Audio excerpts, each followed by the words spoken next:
Art stream का बच्चा भी क्लास 12th के बाद डायरेक्ट फौज में ऑफिसर बन सकता है। हाँ जी, मैं बात कर रहा हूं एनडीए एग्जाम की, जिसमें किसी भी स्ट्रीम का बच्चा अपीयर हो सकता है। ये आर्ट्स, कॉमर्स, साइंस कोई बैकग्राउंड नहीं देखता, स्पेसिफिकली फॉर आर्मी विंग। आज मैं बात करूंगा कि एक आर्ट्स का बच्चा कैसे एनडीए 1 2027 को टारगेट कर सकता है। मतलब उसमें हर एक एस्पेक्ट हमें डिस्कस करना है कि भैया कौन कौन एलिजिबल होंगे, हर सब्जेक्ट को किस तरीके से प्रिपेयर करना है, डेली स्टडी रूटीन क्या होना चाहिए, मैथमेटिक्स जो सबसे बड़ा हर्डल है भैया उसको कैसे दूर करेंगे। आप स्टेप बाय स्टेप समझिएगा।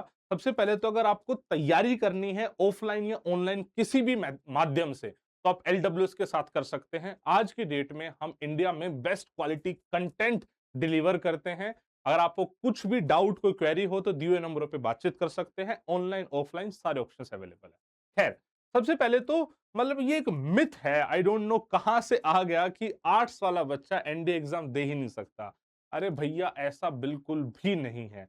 एक आर्ट्स वाला बच्चा एनडीए एग्जाम दे सकता है। बस बात यह है कि एनडीए का एग्जाम हर एक स्ट्रीम के बच्चे के लिए सेम है, कुछ फर्क नहीं होता। यानी पहला पेपर मैथमेटिक्स का है, तो आप आर्ट्स से हो, आपने मैथ्स नहीं पढ़ी, कोई फर्क नहीं पड़ता, आपको मैथमेटिक्स देना पड़ेगा। तो आर्ट्स वाला बच्चा ये सपना देख सकता है, प्रोवाइडेड वो मेहनत करने के लिए रेडी हो। हाँ, एक और कैच ये है कि आर्ट्स वाला बच्चा सिर्फ और सिर्फ आर्मी विंग के लिए एलिजिबल है। नेवी और एयर फोर्स में नॉन मेडिकल साइंस कंपलसरी है। शायद इस वजह से भी ये मिथ बन गया होगा कि भैया यहां नहीं जा सकते, तो राइट, ठीक है। खैर, अब जहां पे दिक्कत आती है, मतलब आर्ट्स वाला बच्चा सबसे बड़ी दिक्कत फेस करता है मेरे हिसाब से मैथमेटिक्स में, क्योंकि मतलब एनडी के पेपर में मैक्सिमम बच्चा मैथमेटिक्स की वजह से रह जाता है, रिटर्न उसका मैथ्स की वजह से नहीं निकल पाता है। और वहीं पे आर्ट्स वाला बच्चा जिसकी मैथ्स नॉर्मली, मैं ये नहीं कह रहा हमेशा ही, नॉर्मली मैथ्स का पोर्शन वीक होता है, बहुत सारे बच्चों के पास 11th 12th में मैथमेटिक्स होती नहीं है, तो ये बहुत बड़ा हर्डल बन जाता है। लेकिन उसके साथ साथ आपको ये भी ध्यान रखना चाहिए कि जीएटी में आप बहुत अच्छा स्कोर कर सकते हो। मतलब आर्ट्स वाले बच्चे के लिए जो सिर्फ हर्डल है ना, वो मैथमेटिक्स है, उसके अलावा कुछ है ही नहीं। मतलब पूरे एग्जाम को आपने मतलब किस तरीके से एंटी आर्ट्स मान लिया, नहीं है। जीएटी में तो आपके लिए फेवरेबल है बिल्कुल, ठीक है। मैथमेटिक्स जो 300 नंबर का है वो मैं मान सकता हूं हर्डल है। जीएटी जो 600 नंबर का है, वो तो भैया उसमें आप एज पे हो। तो सबसे पहले तो कॉन्फिडेंस रखो मन में, राइट। एसएसबी सबके लिए कॉमन है, आप अच्छा परफॉर्म भी कर सकते हो, कोई दिक्कत वाली बात नहीं है। ठीक है, सबसे पहले तो आपको मतलब जो आपकी स्ट्रेंथ है ना भैया, उस पे काम करना है। उसके बाद जो वीक वाला पोर्शन है उस पे भी काम कर लेंगे। जैसे जो history, geography, polity, current affairs, English, ये आपके स्ट्रेंथ वाले पोर्शन होने चाहिए। और बिलीव करो, जो साइंस वाला बच्चा होता है उसका ये पोर्शन वीक होता है। ये अप्रोक्सीमेटली 400 नंबर हो गया। मतलब this is GK and this is English, 200 plus 200, 400 number हो गया। दूसरा, जो इसमें साइंस भी है ना, वो साइंस भी मेजरली 9th और 10th की है, वो तो आपने पढ़ी है। तो मतलब इन शॉर्ट में कहना ये चाह रहा हूं कि जो जीएटी है ना, वो आपकी स्ट्रेंथ बननी चाहिए। आपका स्कोर बूस्ट यहां से होगा। मैथमेटिक्स में सिर्फ कट ऑफ पास कर लो, उतने से बात हो जाएगी। और कट ऑफ पास करना मैथमेटिक्स में इतना मुश्किल है भी नहीं। देखिए, आपने 11वीं 12वीं में मैथमेटिक्स अगर नहीं पढ़ी है, तो आपको जरूर ऐसा लग सकता है कि यार बहुत मतलब मुश्किल है मैथ्स, ये सब वो सब। देखो, इसमें कोई दोहराई नहीं है कि 11th और 12th की मैथमेटिक्स कंपेरेटिवली कॉम्प्लिकेटेड हो जाती है, बिकॉज एक अलग जोनर में आप घुस जाते हो। 10th तक तो क्या होता है, जो आपको आपने पहली पढ़ी है ना चीज, उसी का एडवांस एडवांस एडवांस लेवल चल रहा होता है। वहीं पे 11 12th में एक नया कोर्स आ जाता है जिसका बहुत कम रिलेशन होता है आपकी पहली पढ़ी हुई चीज से, इसलिए आपको मुश्किल लग सकती है। देखिए, टोटल अगर हमारी किताब के हिसाब से देखें तो 32 चैप्टर बनते हैं, राइट, 11th एंड 12th के मिला के। और मैं ऐसा बोलूंगा कि 12 से 14 चैप्टर अगर आप कर लोगे ना, तो भी आप अप्रोक्सीमेटली 150 नंबर का सिलेबस कवर कर लेते हो आउट ऑफ 300। तो अब 12 से 14 चैप्टर करना बहुत मुश्किल तो मेरे हिसाब से नहीं है। मतलब आज से बात करें, मतलब पता नहीं ये वीडियो कब जाएगी, बट आज से अप्रोक्सीमेटली 8 महीने का टाइम है एनडीए 2027 में। तो अगर आप मतलब महीने में 2 चैप्टर करेंगे तो भी हो जाएगा। और वो कैसे करना है उसको सिखाने वाले हम जैसे लोग हैं भाई।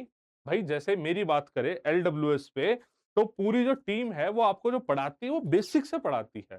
तो वहां पे अगर आपको पहले नहीं आता है तो आप सीख सकते हो। थोड़ा बहुत हेल्प आप एनसीईआरटी के ले सकते हो, यूट्यूब वीडियोस के ले सकते हो जो एनसीईआरटी स्पेसिफिक है, उसके बाद आप हमारी क्लासेस देख सकते हो अगर आपको ज्यादा ही दिक्कत आ रही है तो। अदरवाइज वहां से पढ़ोगे चीजें हो जाएंगी, मतलब उतना मुश्किल नहीं है, आप बस करने वाले बनिए, राइट।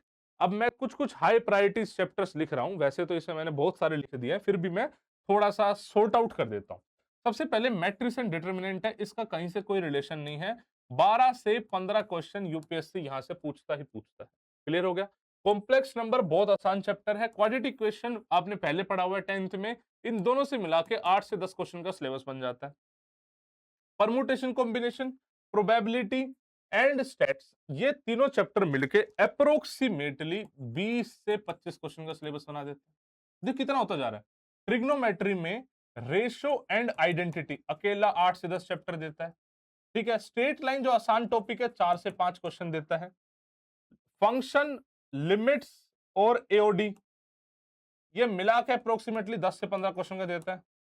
वेक्टर अलजेब्रा और 3D मिला के अप्रोक्सीमेटली 6 से 10 क्वेश्चन का देता है। देख रहे हो कितना हो गया, बहुत हो गया इतना ही। इसमें से एक दो चैप्टर छोड़ दोगे तब भी बात बन जाएगी।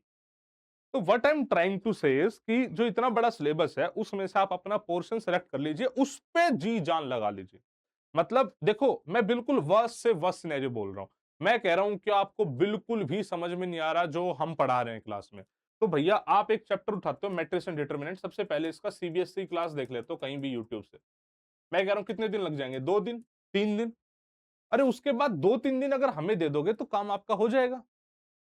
भैया आप करने वाले बनो, अगर आप मेहनत करोगे तो डेफिनेटली आपको बहुत हेल्प मिलने वाली है। क्लियर हो गई। अब बात आते हैं साइंस पे। साइंस का सिलेबस है फिजिक्स, केमिस्ट्री, बायोलॉजी। अगर वैसे पूछो सच मायने में तो भैया ये 9th और 10th ही मैक्सिमम है। अभी फिजिक्स जो है वो थोड़ी थोड़ी क्लास 11-12 की आ गई है, तो थोड़ा बहुत पढ़ लोगे तो बात बन जाएगी। केमिस्ट्री बायो तो फिर भी वही आ रही है, बस फिजिक्स ऐसी आ रही है जो थोड़ी सी ऊपर लेवल की होगी। तो अगर आप हमारे कोर्सेज में एनरोल हो तो वो हम ऑलरेडी टेक कर ही रहे हैं। अदरवाइज कहीं से नोट्स वोट्स ले लो, किताब से पढ़ लो, इतना मुश्किल नहीं बचा है, राइट। और बाकी ये सब तो मतलब मैं इसमें क्या ही बताऊं, आप सब अच्छा कर ही लोगे।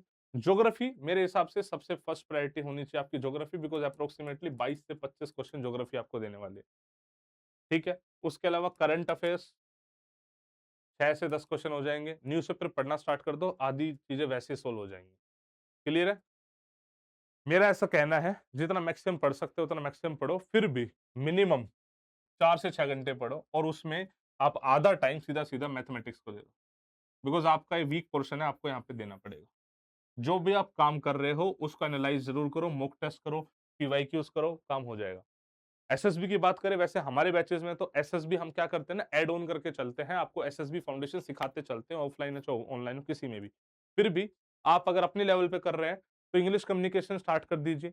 इंग्लिश में बातचीत करो, पहले खुद से करना सीखो, 2-4 दोस्त बनाओ, न्यूज़पेपर रीडिंग करो, थोड़ा फिजिकली फिट रहो। ये बेसिक्स ऑफ एसएसबी है, ये कर लोगे तो चीजें इतनी मुश्किल नहीं लगेगी। सबसे पहले तो आपको अपने आप को पॉजिटिव करना पड़ेगा कि यस इट इज पॉसिबल, मैं कर सकता हूं, ये है पॉसिबल, तब ही चीज हो पाएगी। अदरवाइज मेरे जैसे लोग कितने आए कुछ ही बोल ले, नहीं होगा। अगर तू नहीं चाहेगा तो करना तुझे, हम तो सिर्फ रास्ता दिखा सकते हैं। हमेशा बोलता हूं बच्चों को कि हम तो रास्ते पे लालटेन लेके खड़े हैं कि भैया तू चल, आगे रोशनी इस तरफ है, लेकिन चलना तो तुझे ही पड़ेगा, मेहनत तो तुझे ही करनी पड़ेगी, बिकॉज ऑफिसर भी तुझे बनना है, मुझे नहीं बनना।